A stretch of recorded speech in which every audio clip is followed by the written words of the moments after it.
What is going on, guys? Blacklisted Voice episode, I believe this is 55. We're here with Dan Jackson. Dan, how's it going? Doing very well this morning, my man. How are you? Good, good. You had just mentioned that you were on Adderall, ready to rock. Yes, sir. Let's go. Yeah, I guess for those of you, Dan's local to Georgia here. He's helped us out with a lot of swimming stuff over the past couple years. But for those of you that don't know Dan, you want to give a quick intro? Sure. How quick would you like it? 10 seconds, 10 minutes? Whatever you want. Oh, Dan Jackson, born September. No, I won't start with that. I'm lucky enough to, when my wife got stationed here in 2017, that you guys hit me up during that time to help coach some swimming and kind of introduce with Kyle Ruth the benefits of the swimming world. Mm-hmm. So previous to that, I've been coaching swimming for 10 years. I'm about the size of an orca, so that's beneficial for floating. And from Indiana originally is kind of where it all started in Bloomington, Indiana. Indiana University swimming is very good, and there's a rich history there. And you can quite literally get a PhD in the science of swimming. And I spent a lot of time in that facility, the Councilman Center, growing up, and pursued swimming in college, and then just enjoyed coaching it afterwards. And now in Georgia, I coach a swim team, Marietta Marlins. I help as many CrossFitters in need as possible when I'm asked to do it. And currently doing some advances in education to assist in any realm of knowledge applicable to coaching. I work on my PhD right now in leadership, health, and human performance. I have a master's in coach education and athlete development from Xavier, but I'm going to be starting another master's in positive coaching and athletic leadership with Mizzou, which is, after the description, I'm pretty sure just sports psychology, but they can't use that because it's not in the psychology department. They get really upset about that apparently. But three kids. I'm blessed to have my wife by my side all the time. She says she didn't make a mistake marrying me, but I married up, she married down, and that's what it is. And now that I say that, that sounds like an insult to her. Shit, I think that went through. No, I feel like that's a good enough intro. What do you think? Yeah. And you did, sorry, you kind of cut out a little bit there. Did you mention anything about you doing some grid stuff previously, or? Oh yeah. So I coached an NPGL team. I was the assistant coach of an NPGL team, the Miami Surge, in 2016. And then it died out the next year, but the Florida Grid League, I'm affiliated with that. I am the assistant coach for the Gainesville Wild. And in, 2019? Yeah. I started with a buddy of mine, Joseph Ditzel. He lives in North Carolina.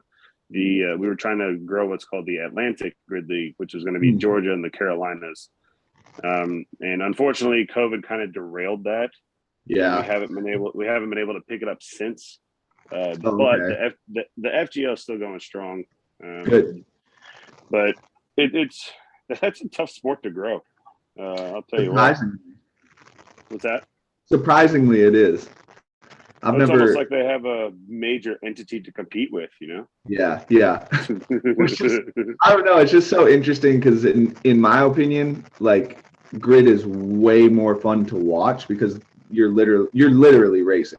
Like, oh yeah, no race is longer than, I think the slowest race is, if you're bad, 5 minutes. Right. But it's going to be no more than 2 minutes most times. Yeah. Except for the sprint relay is longer because it has the most transitions. Dude, it is offensively stressful. Yeah. My average heart rate during a match is like 150 to 170. I'm working out, not working out. I'm like the fat dude eating Cheetos on the couch. It's so stressful. It's so much fun. Yeah. Well, I almost wonder like if that's maybe part of the reason why it like didn't grow or doesn't grow as fast as like the athletes just take a beating. I don't know. You're obviously in this. Well, sadly, Kyle, like there's not a huge payout, and Yeah. like that's the big problem. And the people who are resourceful enough to like put it together or like try to grow it or have an entrepreneurial spirit, it's difficult to get the high return with grid without taking on a major loan. Like the Florida Grid League is going strong because the brother and sister running it, Ruby, her last name was George, was Wiswall, and then Mather Wiswall. Like, even though we've had some disagreements in the past and some currently, like they do a fantastic job of trying to market for the most part, as far as I know. I don't get to see that far into it, Okay. but they're starting from the bottom up, whereas Tony Budding started from the top down. Tony He spent so much money above the top. Oh yeah, man. Well, I think the first year they spent $12 million and he rented out three. Madison Square Garden for the first. they had $2,000 disposable team stickers or signs at every match that first season. Oh my God. Like, bro, they literally threw away $2,000, $4,000 because they had at least one per team every single match. That's nonsense. I remember watching the first match and they had Madison Square Garden rented out and they didn't even have anyone in the stands. They had the metal bleachers around the floor. I was like, what are you guys doing? Did they really? I think so. Maybe I'm wrong on that, but I thought I remembered that being the case. I mean, that sounds right. I'm pretty sure Nick told me that, Uranka told me that, or Marco. One of the two did. Marco Coppola. One of the two did. No, it was Danny Spinder. She told me that, and then the other people mentioned it. I think. I think the NPGL still technically owes Annie money from the second season. Oh, really? I heard a lot of people. Yeah. Huh? I heard a lot of people did not get paid out for that. Oh, I mean, as a coach, I was for the whole season, I was paid $2,200 and got 2 pairs of Nike Metcons. Worth it. I guess. Well, my flight was paid for also, so I guess technically then it would have. Yeah. I mean, I personally did not have to spend really any money unless I just chose to. While I was in the last year, it was at a convention center in Provo, Utah, which honestly was a pretty fantastic venue from the standpoint of like making the crowd look big, the closed environment of like, it was nuts. It was really fun. But I mean, the main takeaway for me from that was like, I now developed connections with elite level athletes in the CrossFit world, which helped leverage some things. Like when you first met me, that's why you got to meet me. I got to establish some relationships there. Got in touch with people. Yeah, that makes sense. Man, I think it like grid is awesome. I just think it's such a disservice to athletes that CrossFit is honestly pursuing the individual side of the sport to make their money versus the team side of the sport. Like, there's so much more you can do with team than there is there really is, man. It's I feel like I see more of a blow up team wise versus individual. Well, okay, so this is like what I equate things to. You guys are gonna have to hear a tangent about this. I tell people this all the time. Go for it. So the biggest sports in America, where CrossFit is the biggest, are team sports. Golf is like starting to get there, but like if you look at the NBA is probably the closest to a CrossFit team because you get to see it there, everyone's face on camera all the time, and you have close to the same number of players on the team, right? 5 people on the court, 4 people on the court. You kind of have a bench with like alternatives, I guess. I think CrossFit could do an awesome service for their affiliates if they were to give like the biggest affiliate in a state a bid to go to like 3 competitions a year And then from those 3 competitions, if you qualify, you go to the CrossFit Games. Something along those lines, like a circuit to get you to qualify for the games. And then that gym can recruit however they want inside of the CrossFit community. They can bring in, you know, people from their local gym, people from out of state, whatever. So essentially create a super team. But didn't Mayhem start to do that? Basically, yeah, right. But now you basically have a following of a team for a lifetime versus having to replace their star athlete every single 5 years. Like first it was Rich. Granted, Rich is still in the sport. Then it was Matt. Now they're trying to build Madero's. Oh, I would say his name wrong. Madero's? I don't fucking know. Sorry, Justin. You're fine, man. They really are Justin. Bad. Yeah. Tia, or just having to replace that every year. It was like Sam, Katrin, now it's Tia. Instead, like when LeBron James leaves the Lakers are still going to have a following. They've had a following ever since the 50s and 60s, you know?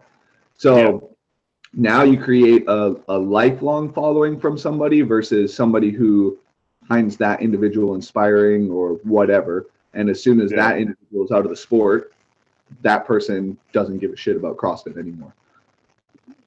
Yeah, that's honestly really well said, because that's very similar to the swimming world. I'll give one example. Ian Finnerty. I had the opportunity to coach him in high school his freshman sophomore year, and by his junior year in college, he was the only person in the world to go under 50 seconds in a 100-yard breaststroke. He still has the American record. Wow. And he lives in Midtown. Does he? Yeah. And if you see him walking on the street, no one will know who he is. Yeah. Because, like, one, they're used to seeing him in like a swimsuit, 7/8 naked. And two, he's not going to go out of his way to go to a swimming community. He's like, fuck this shit. Like, I've given am I allowed to cuss on this? Sorry, I didn't even. Oh yeah, I think I've already said a couple. Okay, sorry. He doesn't really enjoy being on the pool deck anymore at all.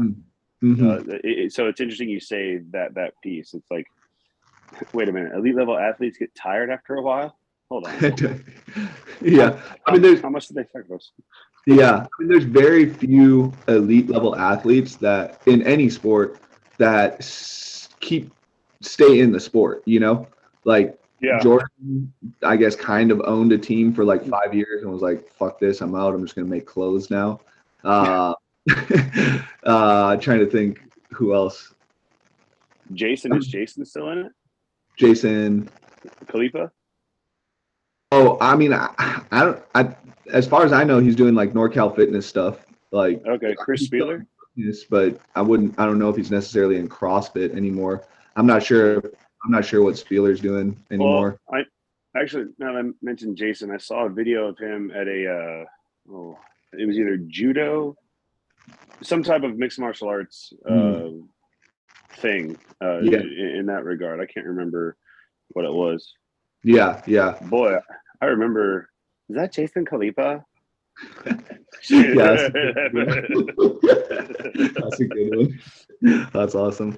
Yeah, well, I guess let's dive into swimming a little bit here, and kind of it's getting to the point of the season where CrossFitters who qualified for semis in the games are freaking out and asking for some help, us included. I've been neglecting it year round. That's all right. It's kind of an interesting sport though, because you just aren't really sure where your season is going to end, and you have a lot of people that are just like bubble athletes, you know? Yeah. So it makes it tough to be like, hey, we need to prioritize swimming year round, because, you know, until you start seeing it at a semifinal level consistently, it's not one of those things that maybe necessarily needs to be a priority for bubble athletes, if that makes sense. I have some interesting thoughts on that when you're ready for it. Yeah, go for it. So I've not really voiced much on it because I've been trying to find more of more objective evidence when I say what I'm about to say. neglecting any amount of swimming year round, I hypothesize, borderline theorize that that's going to limit your body's ability on land a touch. Now, what I mean is, Kyle, I've been doing some swim stuff with you periodically for the past 4 years, almost 5. What's one of the things you remember that in regards to like being comfortable in the water that we've said? And if you don't remember, it's okay. The big thing for me was being able to create a better like lower ab activation to keep my legs from sinking. Okay, that's fair. That's great. That's wonderful. Now that works well for you. And I honestly, you saying that, since you're an analyst type, I kind of view you as an analyst. You're a critical thinker. You're trying to find things how they work at the very base, and then build from that. Relaxed, staying relaxed in the water. When you are having your athletes do high volume work on an erg, or even body weight stuff, or even high volume, or even moderate volume, lightweight to moderate weight cycling of some sort, do you advocate them be tense as shit when they're working out? Yeah, you should be at 100% intention every pull on the rower. Right. I mean, sarcasm. Right. Sad you have to say that. Take the hint. That is directly transferable to land. Like if you're not relaxed in the water, you sink, you drown. You're tensed up, you waste a bunch of energy, and then that is a main component of swimming that is needed. And it's a main component in training. I mean, look at runners. Kyle, what is the biggest difference between track running and swimming? The amount of tension that you need to put in each or force into the ground. Land. So now I say that I do have support for this. Back in the day when Doc Councilman coached IU 1958 to 1990, revolutionized the sport of swimming, introduced progressive protocols that were not even thought of or heard of, and also kind of assisted in developing a better sense of sports psychology related to coach-athlete relationship. Similar to John Wooden. Hopefully those listening know who John Wooden is. If you don't, please educate yourself. He's got a short book. It's full of his quotes. It's great. Yeah, it's well, that's a rabbit hole. Anyway, Sam Bell coached Indiana's track team at the same time. Okay. Doc Councilman and Sam Bell would bounce off training protocols to each other. Doc would implement some track protocols. Sam Bell would implement some swimming protocols. Now, to avoid confusion, no, the track runners were not swimming, and no, the swimmers were not running track. They adapted it to their sport. Okay, I kind of feel silly having to say that, but just in case. So, swimming and track are very similar to each other. One's on land, one's in water. Okay. What's something that a track coach tells their runner whenever they're running? Tense up and squeeze really hard? No. Relax and flowy. Okay. Yeah. I feel like I'm beating a dead horse at this point. But that's just trying to add some support to showcase that relaxation in water, you have to be that way. You have to train it in order to survive. And it's a major component in an endurance sport like CrossFit. And I say that based off its evolution over the years. Now, I don't train CrossFit. I don't train CrossFit people as much anymore for the past couple of years. So if that's changed at all, like, please correct me. Because I've been in the grid world, which is not an endurance sport. But really fast. Yeah. But also, now every time you take a kick, if you teach your athletes dolphin kick off the wall, every time you take a butterfly stroke, like, 1, that is a kipping motion. 2, that is a bar muscle up. Like, every arm stroke has the ability to be transferred into the rig, on the rings, whatever.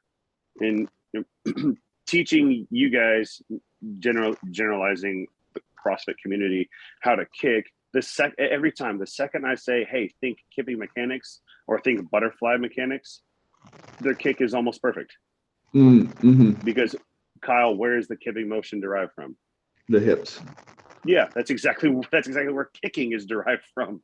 And your legs in the water are like a boat propeller. They help you go forward and help you stay up. And then you can go down to the specifics that have worked really well with you, like what you said about tension, lower abs, keep your legs up, and so on and so forth. Most individuals are going to struggle with that notion, I'm sure, just because it's very difficult not to think, holy shit, I'm sinking, I'm going to freak out. Mm-hmm. So we eliminate panic, which goes back to being relaxed. Oh, yeah. How about that? Yeah. I think, there are a couple there's some people that come into the sport that have had some sort of, swimming background. Joey Sweck. What's that? Joey Sweck. Yeah. even just like swimming at the lake and stuff like that growing up or whatever. I'm fortunate to, have some training in the military that allowed me, and naval people do well. Yeah, that allowed me to understand the concept of being relaxed in the water. So I was a little bit more comfortable with it. But yeah, that totally makes sense that there's people that freak out when they get in the water. It's insane. I genuinely feel bad for these adults that don't really know how to swim and they just think it's go. But that's not meaning to be malicious or insulting. If you're not taught or you're not provided the opportunity to understand that you need to basically kind of be one with water, Mm-hmm. that's not necessarily trying to be silly. Like, we use a term in swimming that's not metaphorical. It's called feel for the water, because you quite literally have to feel it. It's an external load that you push against. Every single stroke, every single kick. Yeah. What are besides being relaxed, I know before we had started the podcast, you were kind of talking about, you kind of teach CrossFitters at a beginner level. What are some other things that you kind of see from CrossFitters that you need to kind of implement and help develop right off the bat? Eliminating panic. That's the main thing. Honestly, for those who are just starting, and am I allowed to say, I don't have the permission, but am I allowed to say names? Probably not. Maybe just leave it out. Okay. So when I first started with helping out you guys, there were a couple individuals that took a really long time resting at the wall. And that was only because they were afraid of having their face in the water. So they exhausted themselves. So we would literally stand in the shallow end and blow bubbles. Yeah. Just put our face in the water and blow bubbles. So understanding that it's okay to exhale everything and slowly come up is okay. You have time to do it because you're right on the surface. So that is honestly the majority of time that I spend with newer swimmers in the CrossFit world, because they're so afraid of sinking. Okay. And then after that, it's just establishing kick mechanics. Okay. Because kicking mechanics is the baseline for swimming for people who aren't going to be competitive swimmers. So you're doing CrossFit, triathlons, you don't need to be an elite level swimmer. It helps, but you don't need to spend a lot of time understanding, okay, one arm side kick drill, 6 kick switch, this drill, so on and so forth. And those are all beneficial, but not until you have the baseline of kick set. So honestly, Kyle, those are the two main things that usually take about, the most novice individual, it took me almost 3 months before we started taking arm strokes in front crawl freestyle. And then after that, we can help by putting a pull buoy in between legs. And for those who don't know, that's just like big piece of foam that kind of contours your inner thighs, and you squeeze it, kind of like those old butterfly adduction exercise things that were sold on infomercials. But then we can start developing. Huh? I bet you those are actually probably pretty good for building. Oh, 100%. Like great accessory work for CrossFitters. dude, and so honestly, so are the Farrah Fawcett videos. You sit there laying on your side and just kind of raise your leg. Yeah. Dude, your booty gets burning. You want to learn how to externally rotate your hip. You want to build your outer ass to be able to hold that position. You don't need to do sumo deadlifts. Just lay on your side and lift your leg a bunch of times. Right. Which I mean, honestly, is also like mini band clamshell movements. But hey, who's keeping track? Right. Now, excuse me. But after we kind of get the understanding that, hey, read the Tao Te Ching, fill water, be that way, be one with water, feel the water, be comfortable. Here's your kick. We've established all that. Then we can start understanding connectivity of the shoulders, understanding glide mechanics for open water swimming or long distance swimming. Because I think the shortest distance swim was in 2013. The 10 rounds for time of a 25-yard swim, 3-bar muscle ups, 25-yard swim. Yeah, and if you were smart, you could jump half the distance of the pool length and glide. Yeah. I mean, Jordan Troyan won that event by minutes because he was a college swimmer. And just literally launched himself every round into the pool. Yeah, and what he did that is a real drill sometimes that we use in the swimming world. Oh, really? running starts, because it helps with resultant vectors and entry. Okay, yeah, I figured off of the blocks. No, like we would literally run and then dive in. Oh, I see what. Yeah. Okay. It also helps. Are you familiar with the theory of like going faster than your body can to train your nervous system? Yeah. So that's one of the reasons why when in the swimming world, we use fins and we use sprint work, because it forces us to go faster than we actually can. And the body wants to theoretically replicate that. And for those listening, if you don't believe me saying that, I have a lot of data to back that up from unbiased resources. So if you want to have a conversation about it without me coming across as condescending or mean, because I just enjoy conversation, I'd love to talk about it anyway. So it's almost like some post potentiation activation. Post activation potentiation. Yeah, that you guys are using. Kind of.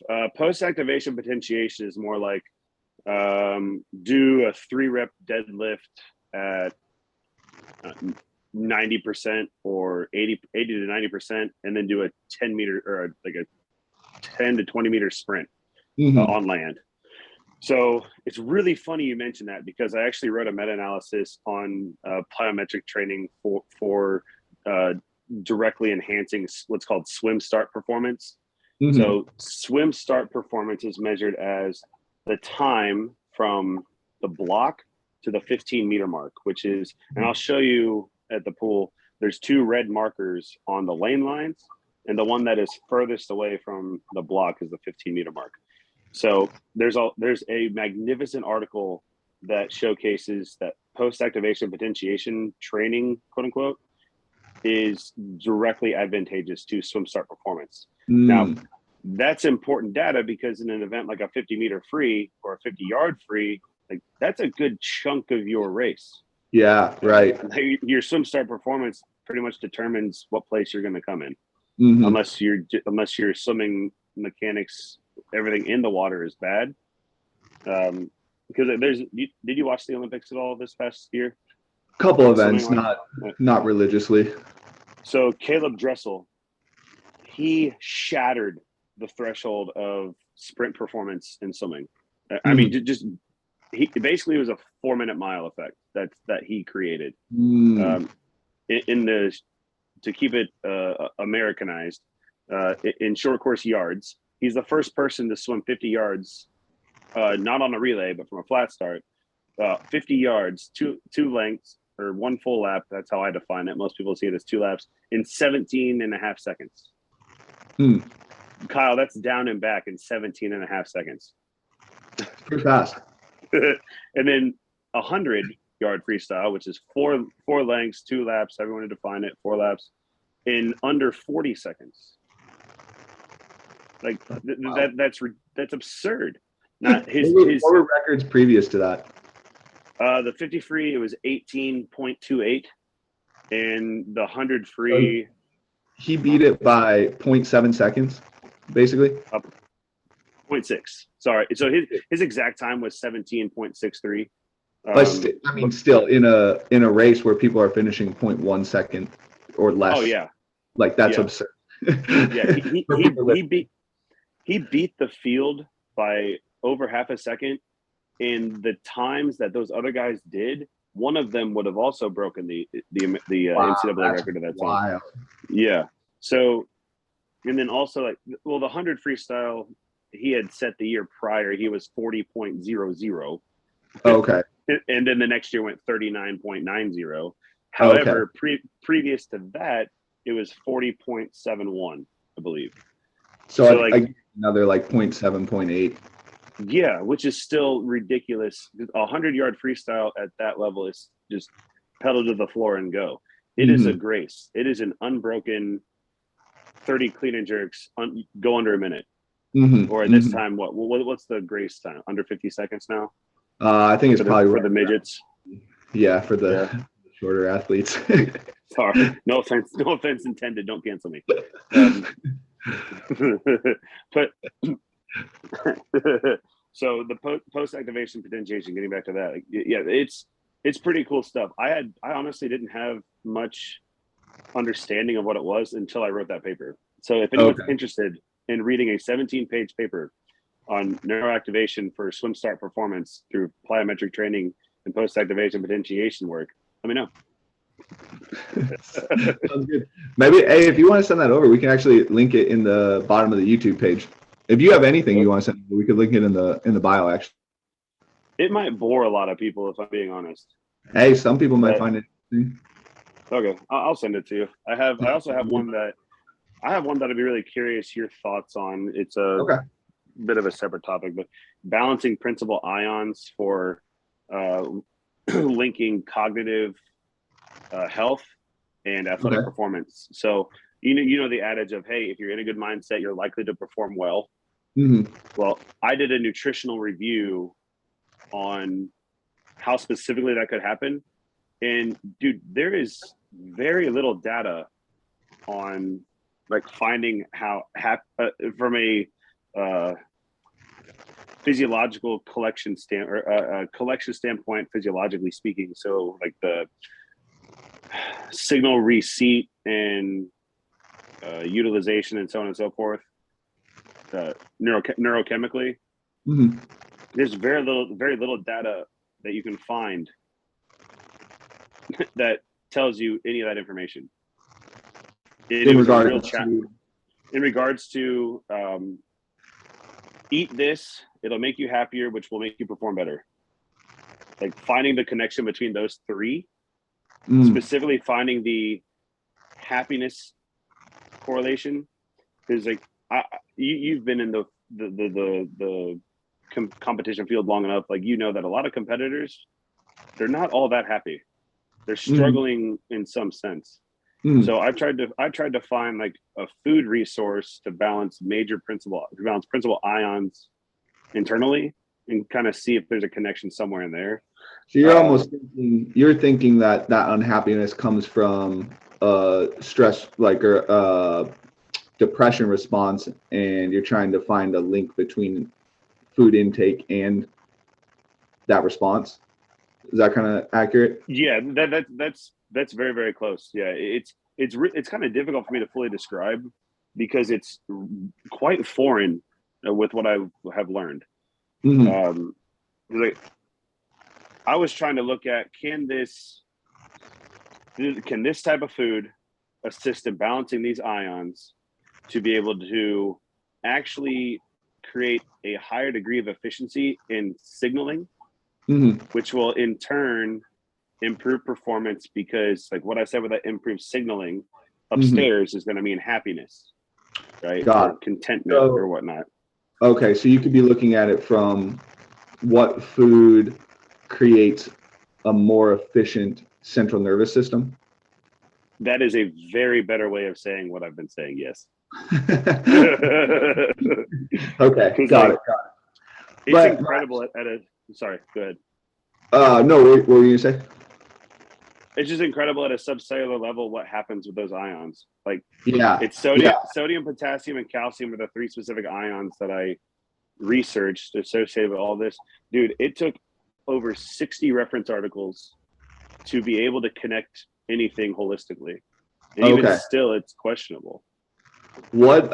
So you don't think like CrossFitters? You think CrossFitters are depleting those ions so much that they're not getting action potentials? I have no idea. It's like it wasn't CrossFit related specifically. It was just a holistic paper on.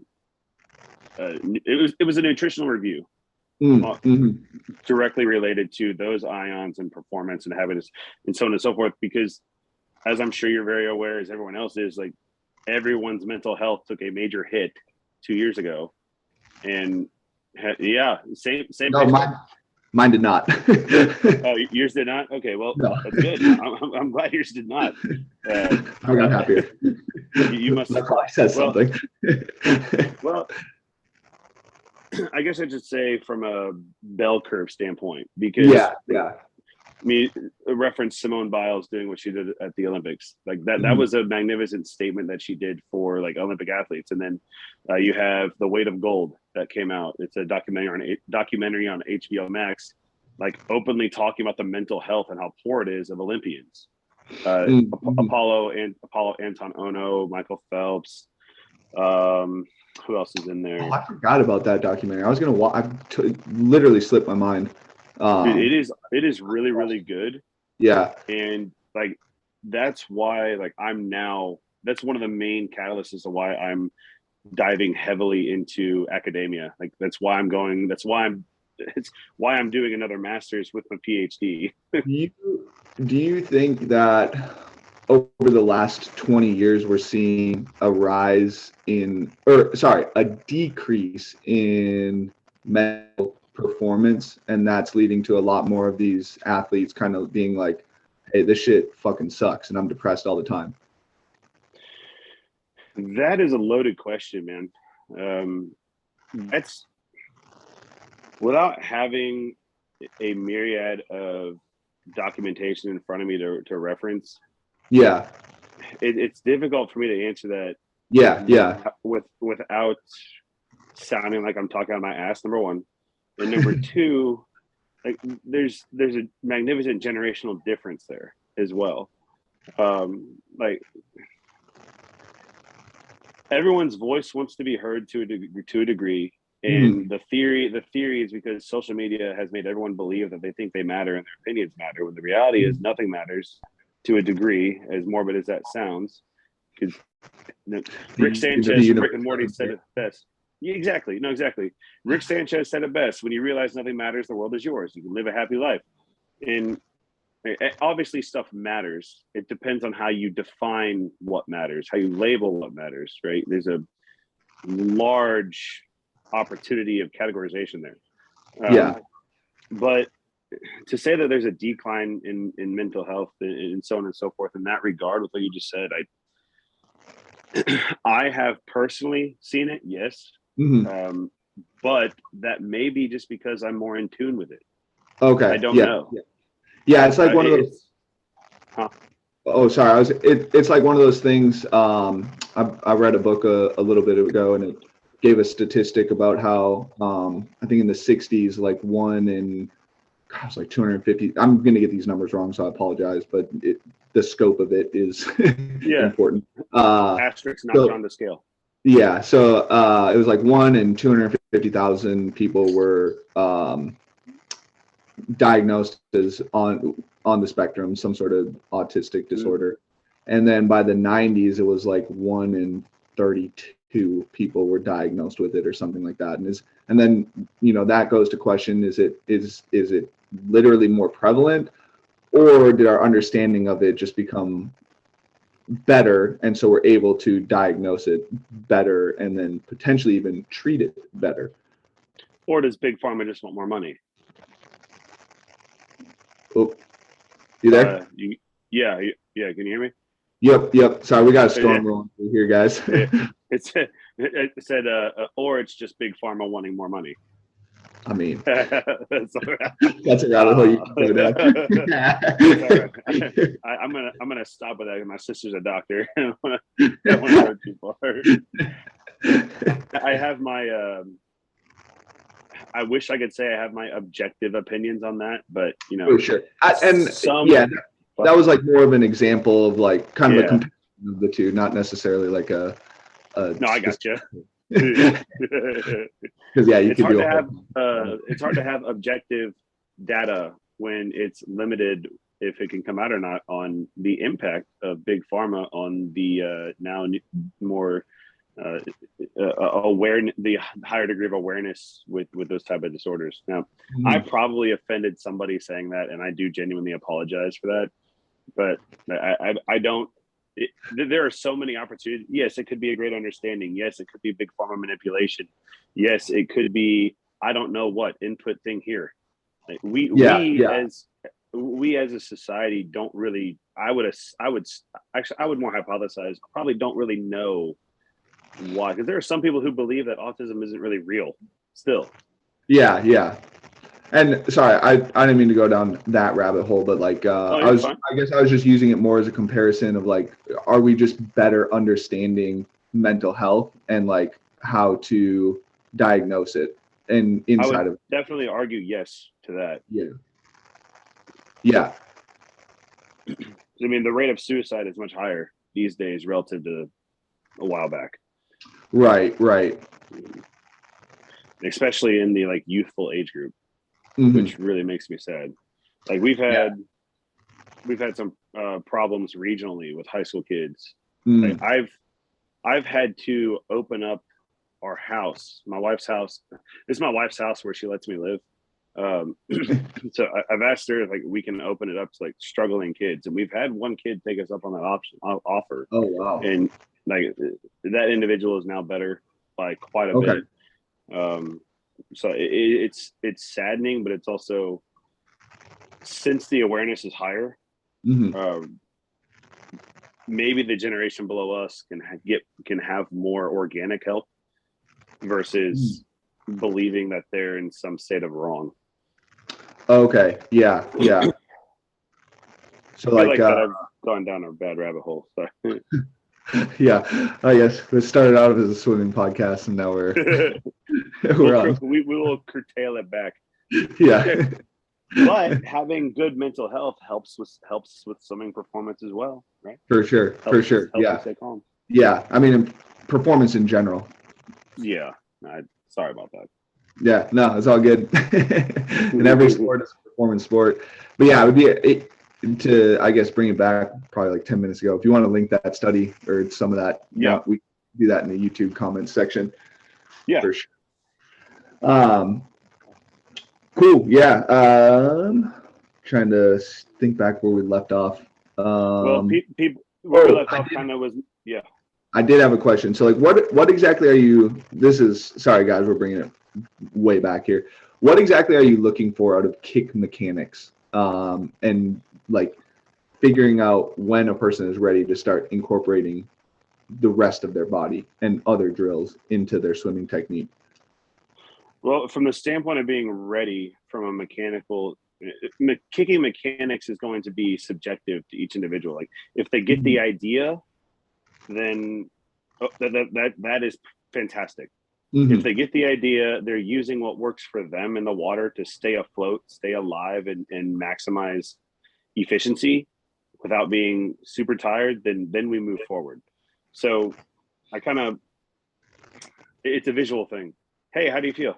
Okay, well, we're gonna rest a second and try again. Like let's figure this out.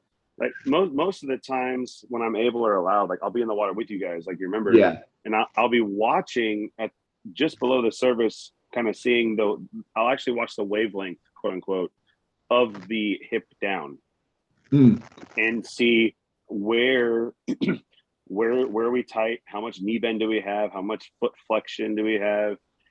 Where is, if they're really flexible, why are they not going forward? Why are they sinking? That one's honestly the most challenging thing to answer or find an answer. Doesn't matter what fitness you are.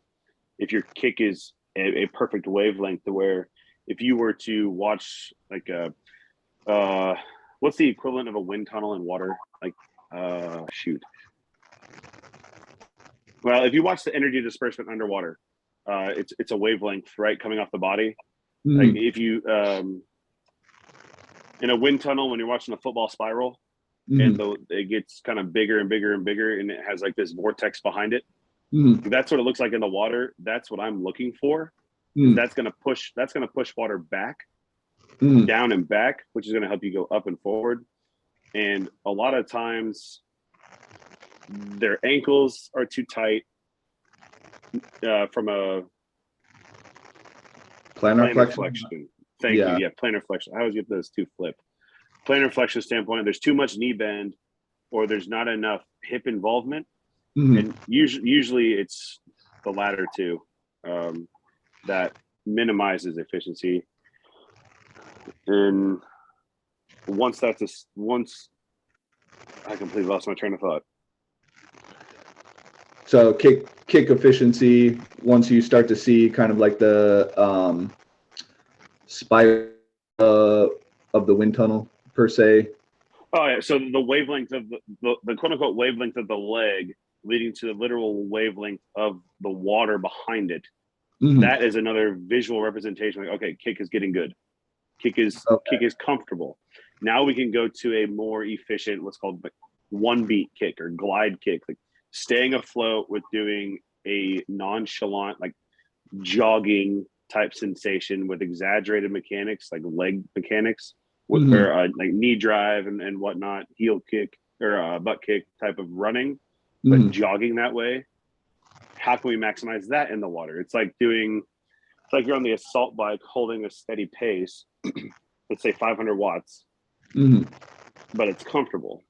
That's how I kind of equate that to finding the ideal kick mechanic for maximizing efficiency. Okay. Yep. And that's, again, more visual. It can be time-based, but to keep it simple, it's a visual thing. Yeah. I mean, I think in some regards, most coaching is a visual thing.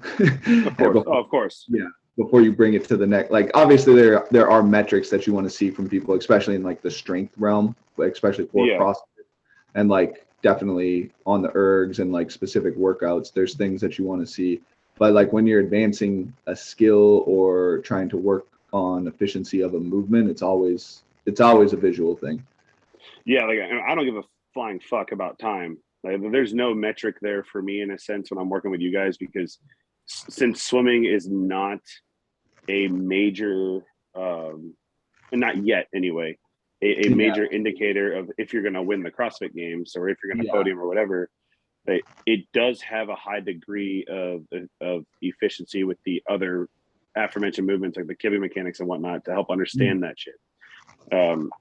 So metrically speaking, once they get to a certain level, we start taking times, right? But you're dead accurate when it comes to like the differences in seeing the efficiency to maximize the efficiency within movement mechanics and so on and so forth for comfort, survival, and etc. Yeah. Water can be scary. You can drown. Oh, it's okay. Fat people like myself float really well. When I was in the Marine Corps, I guess we'll start wrapping it up here. But when I was in the Marine Corps, one of the schools that I was in was a pretty water biased school, and oh, nice. They told us to jump in, and they're like, there's 3 different types of floating.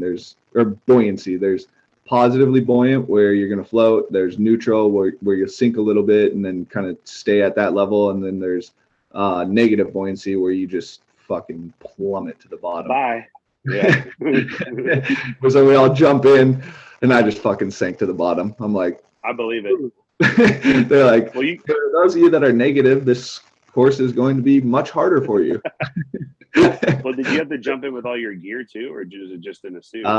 When we did fins, we had to be in full kit. Okay. We did some. Man, did we fin or swim? We did camis, swimming camis, full cami, but Okay. I don't think we did full swims and kits. If we did, I think it was with fins.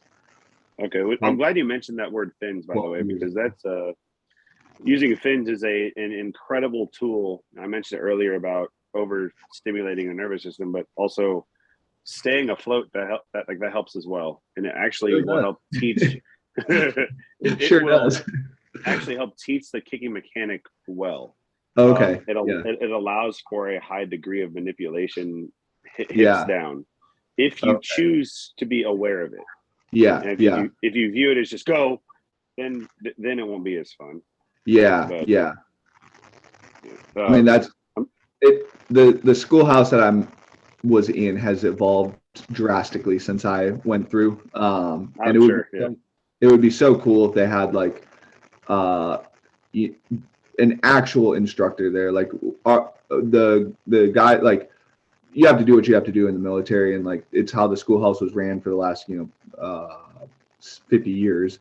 But you have guys that come in with B-billets that are trying to teach you this stuff, that have graduated a previous school that was a 12-week school, and now they're trying to be instructors for this, and then you end up getting some knowledge base, but the conversation and how to apply it is very limited, if that makes sense. I see. Yeah, and so it would be super cool. Like, I got pulled aside one time by one of the instructors, and they're like, "Why aren't you better at swimming? Like, you have a perfect body for it." Like, I don't know. Fair answer. Yeah, but it would just like you had somebody that was there to like bring a little bit more awareness to some of the positions. Like for me, it might have just been as easy as bringing more awareness to the, like, keeping my back up towards the ceiling. Yeah, a hollow body position is very important in swimming. Yeah, a lot of people don't know that. Yeah, that's another thing too. Like in swimming, for the CrossFit athlete, you guys have a magnificent advantage there by already understanding hollow body position. Mm-hmm. That is an important aspect in the swimming world. Well, excuse me, in swimming in general, to help stay buoyant. Mm-hmm. And to also limit drag. Mm-hmm. Mm-hmm. Just for what that's worth. And you guys are allowed to wear buoyancy suits when you go do the open water swim stuff still, right? I think you can get the trunks. Yeah, that's what I mean. Like the I guess Kyle, I have a pair. Wait, no, they assign you trunks now. Oh, dumb. Yeah, I don't think you get you get a uniform now. So has anything changed in that sense since what's the dude's name who now is the VP? Who took over Greg's? Eric Rosa. Yeah. Okay. Yeah. Has anything changed from the standpoint of like being forced to wear certain brands?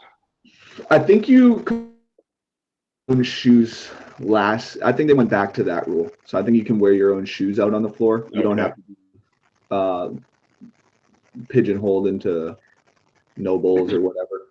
Okay, because I'm thinking from a safety standpoint, it's because since the majority of CrossFit athletes don't do swimming year round, something could happen like what happened at Madison the first year.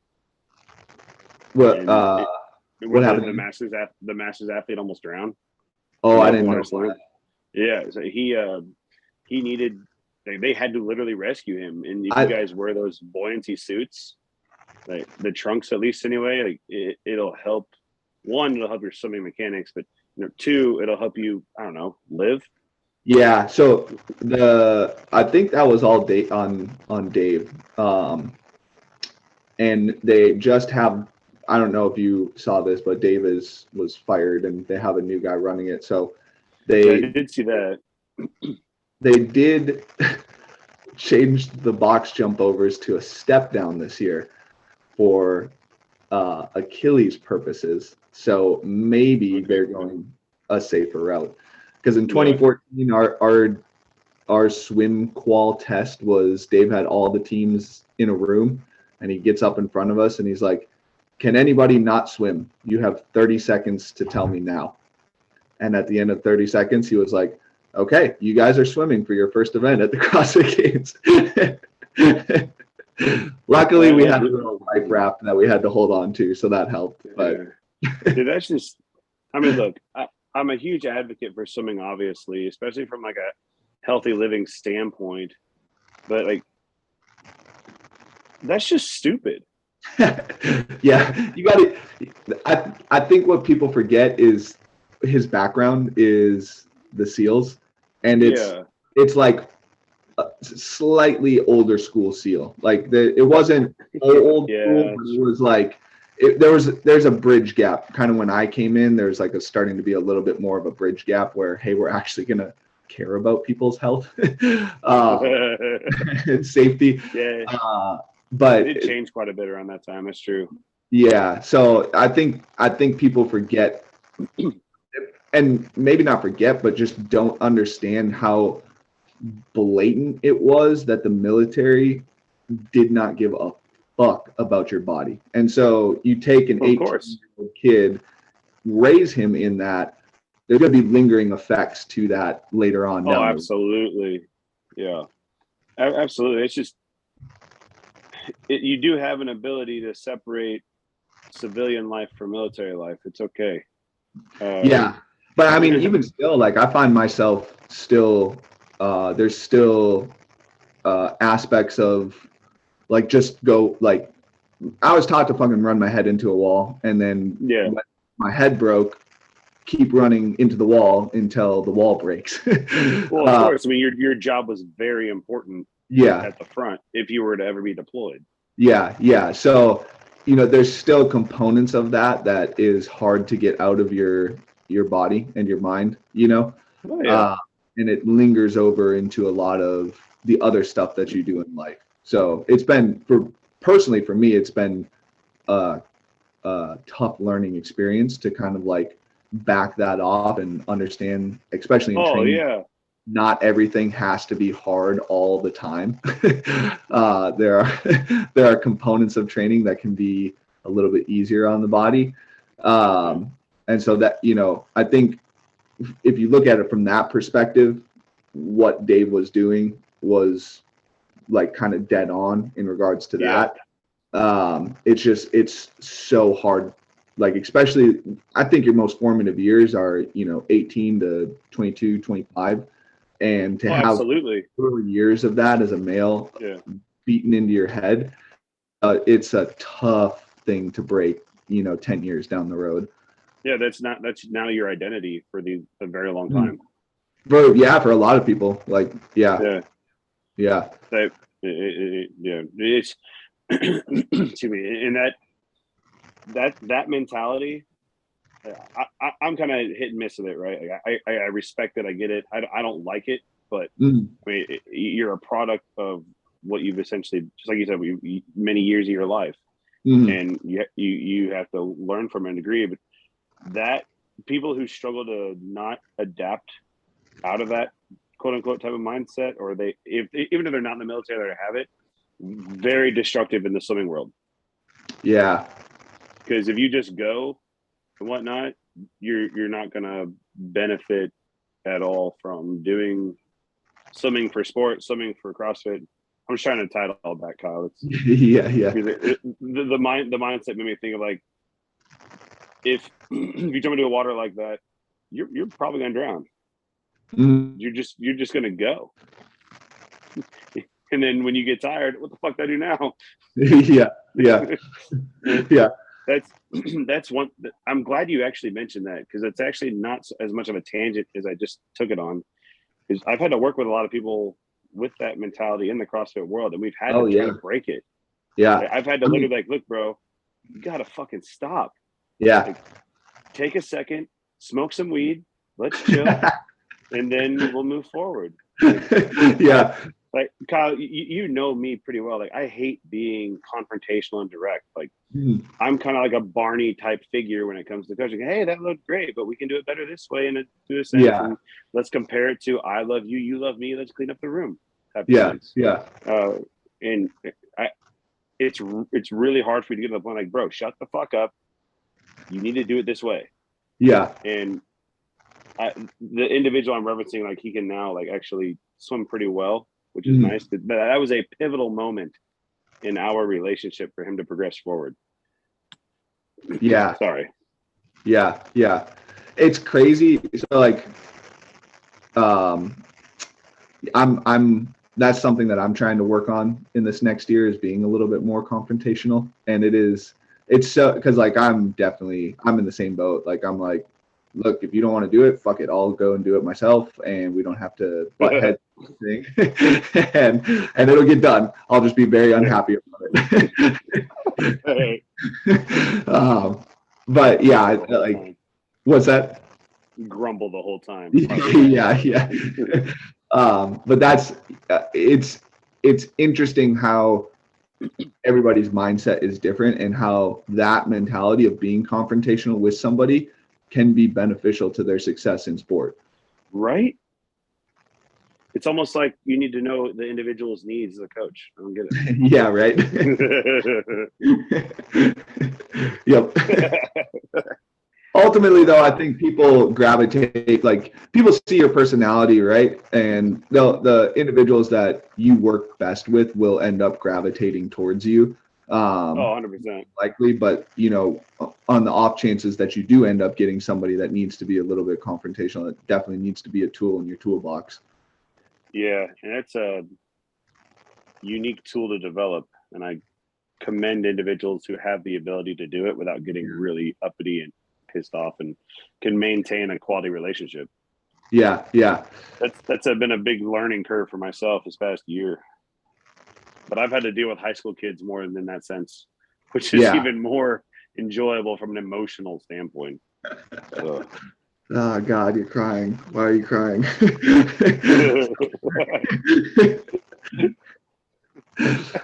Oh my heavens! That's a very funny thing you said, Kyle. Because that was almost a dead-on accurate thing I said to a swimmer like yesterday. Yep.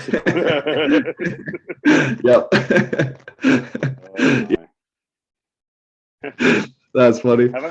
Have I made us jump around too much? I'm sorry. No, I think we're good. I think this is about an hour though, so I think we'll wrap it up here. Maybe we'll do an offshoot podcast sometime and just talk. We'll just fucking ramble. Okay, I will. If you want to do like another swimming podcast specifically, like we can talk about it. Like I'll actually stay on track and I'll write some stuff down. It's all good, man.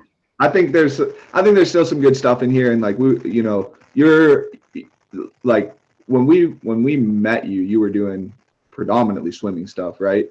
And you evolved as a person should throughout the years. So I think there's a lot more that you can apply to the swimming category in and of itself, with a lot of the mindset and a lot of the stuff that you've learned over the last 5 years. That brings a bigger picture approach to it, if that makes sense. No, it does. The toolbox is definitely expanded, and you'll kind of see that tomorrow. Yeah, for sure. Sweet. It's efficient, I promise. Yeah, cool. It's not like this, a bunch of rambling. You'll see a lot of what tomorrow physically with what we're talking about today. Yeah, for sure.